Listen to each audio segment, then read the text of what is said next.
Hello, today we're going to talk about recording the sound coming out of your Eurorack. First, let's have a quick chat about what makes it a bit tricky. So, Eurorack levels tend to be much higher in terms of voltage than regular audio level in terms of line out or instrument in or whatever you use for more conventional instruments. So let's have a look at that in practice. So here we have an oscillator outputting a triangle wave that we can see on this scope. Peak to peak, we can see that it reaches plus roughly 7 volt to minus 7. Now, if I take that same triangle wave and pass it through an audio interface that's able to take Eurorack level as an input and output regular line level,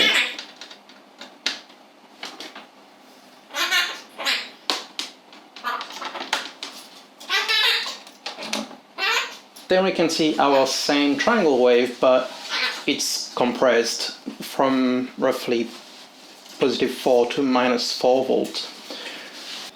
And that's pretty much the main difficulty with recording Eurorack. So let's have a look at a few solutions to work around this difference. So here we have the HPO by ALM Basic Circuits. It's a very simple output module. I like it because it's very compact, it has a volume knob, and handles stereo.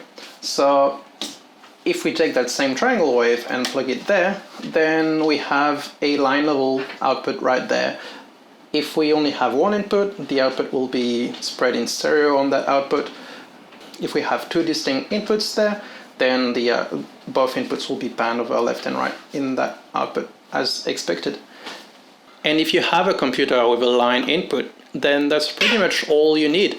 Just get a stereo 3.5mm cable from that to your line in input. Use free software like Audacity or something like that, and you're good to go. Press record and you're done. Now, this combination of output module to line in is one solution, but it's by no means the only one. And like most things with creative endeavors, there's no good or bad solution. It's just figuring out which one works for you. The next solution is about maximizing doing everything in your rack, as in you don't need any other hardware to record. It's a module that I actually do not have, which is by 4MS, which is called Wave Recorder. And the way it works is it has two mono inputs, two mono outputs, and an SD card slot. You can record whatever comes out of the stereo pair. You can monitor through the output. You can also play back recordings directly from the module, so you could even imagine using it as a sampler somehow. It's a fairly straightforward module that does what it does well, and if you don't want to have any other gear around your rack, then that might be the solution for you. Another solution that's fairly convenient is using a handheld recorder. So here, for example, we have the Zoom H6. Again, it happens to be the one that I'm using, but there are heaps of different models, different brands, different price points. Do your research to figure out which one is best for you. This one specifically, though, has an interesting feature, which is an audio padding. So for example, if I take the triangle out of the oscillator and plug it into input 3, then immediately input 3 starts clipping, despite the level on that input being very low.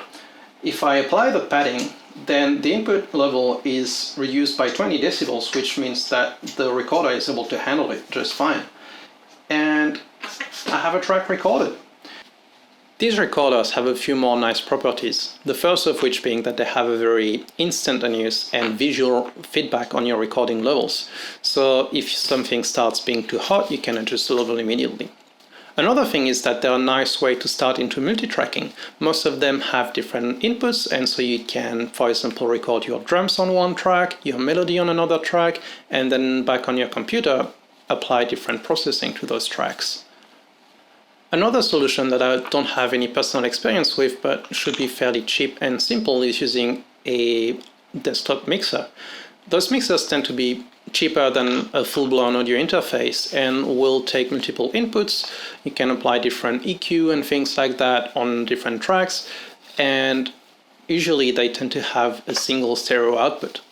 Now, the same concerns regarding audio levels still apply, so make sure to pick a mixer that has a way to attenuate any input signals, or you might need some output modules to adjust that. And finally, the most, I believe, flexible solution to record your Eurorack is to use an audio interface. So here, for example, as shown before, I have an Expert Slippers ES9, which for Eurorack is quite nice because it's designed for that, and so will be just fine handling Eurorack levels, both in its outputs and in its outputs. But it's definitely not the only solution that you can find, especially if you're short on rack space. For example, here we have the Native Instruments Complete Audio 6, which has 2 inputs on the front, 2 more inputs on the back, as well as 4 outputs, and a USB port to connect to your computer.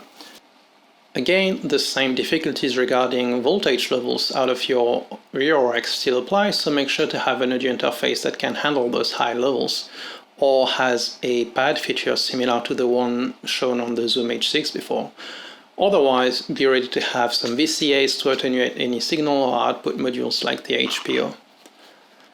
Another interesting characteristic of those audio interfaces is that they have audio outputs, so you could have audio coming from another instrument or recording or samples from your computer into your Eurorack, processing through effects or things like that, and back out to your computer. And finally, one last use case for audio interfaces is that some of them have DC-coupled inputs or outputs. What that means is that you can carry DC signals over those inputs and outputs. Effectively, in Eurorack, that means carrying CV, being modulation, being triggers from your computers, being things like VCV rack interacting with modules out of VCV rack with your physical rack. That's a very interesting property to try different modules on VCV rack, for example, if you don't want to spend the money on the physical module before being sure that it's the module for you. Now, there is one concern with DC coupling, which is if you use a DC coupled interface to carry audio signal, you might have clicks that are occurring because of the DC coupling. Most audio interfaces have a setting that you can toggle to use them as a DC coupled interface or regular AC coupled audio interface. And if you do that, effectively, that removes that problematic. It's just something to keep in mind when you're switching. And that's all I have for today. That doesn't mean that it's the only ways to record your rack, but that should be enough to get you started. If you have any questions, please feel free to leave them in the comments. I'll do my best to answer them. Otherwise, see you next time.